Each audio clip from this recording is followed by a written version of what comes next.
तर ह्या सूत्रांवरती आधारित काही उदाहरणे आहेत पुस्तकातली, ती आपण बघूयात. इथे पहिलं उदाहरण बघा की इथे त्यांनी आपल्याला इष्टिकाची ती सांगितलेली आहे. त्याच्यामध्ये पाणी भरलेलं आहे आणि त्या इष्टिकाची ती लांबी, रुंदी आणि उंची यांची मापं त्यांनी आपल्याला दिलेली आहेत आणि त्यामध्ये एकूण किती लिटर पाणी बसलेलं आहे ते त्यांनी आपल्याला विचारलेलं आहे.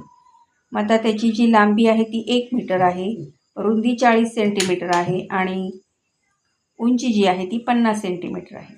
आता यामध्ये एककं समान नाही आहेत, म्हणजे मीटर आणि सेंटीमीटरमध्ये त्यांनी आपल्याला ती दिलेले आहेत. मग आता आपल्याला ते 1 मीटरचे जे आहेत ते सेंटीमीटरमध्ये आपल्याला ते बदलून घ्यावे लागणार आहेत, कारण समान एकक असल्याशिवाय आपण हे पुढे गणित सोडवू शकत नाही. मग आता 2 मापं तर आपल्याला सेंटीमीटरमध्ये दिली आहेत, म्हणून 1 मीटर जे आहे ते आपण सेंटीमीटरमध्ये बदलून घेऊ. मग 1 मीटर बरोबर 100 सेंटीमीटर हे आपल्याला माहीत आहे. त्याप्रमाणे लांबी आपल्याला मिळाली 100 सेंटीमीटर. मग आपल्याला रुंदी त्यांनी 40 सेंटीमीटर दिलेली आहे आणि उंची 50 सेंटीमीटर. मग या तिघांचं जर सूत्रामध्ये ठेवून गुणाकार केला तर आपल्याला ते किती मिळतं? 20,000 cc. आता त्या म्हणजे त्या टँकची म्हणजे एक टाकी आहे ती, त्या टाकीची क्षमता किती आहे? 20,000 cc आहे.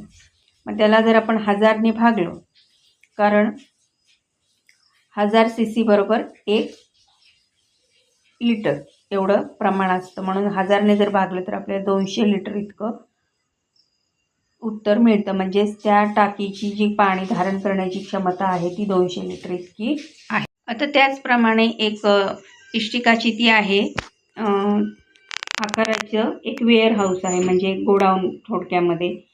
त्याची लांबी गुणिले रुंदी गुणिले उंची, म्हणजे लांबी उंची आपल्याला दिलेली आहे आणि त्यामध्ये त्यांनी आपल्याला असं विचारलेलं आहे की त्याच्यामध्ये किती बॉक्सेस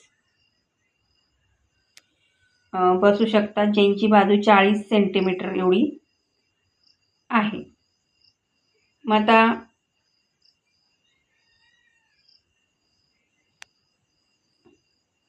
त्यामध्ये किती बॉक्स बसतील, तर त्या वेअर हाऊसमध्ये जेवढी जागा आहे त्याचं जर आपण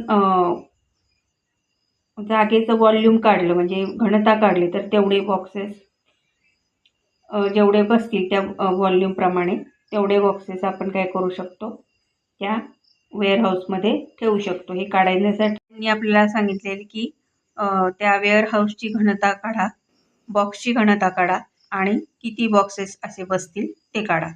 आता बॉक्सच्या बद्दल आपल्याला त्यांनी माहिती दिली आहे की लेंथ आहे त्या वेअरहाऊसची 6 मीटर, उंची आहे 4 मीटर.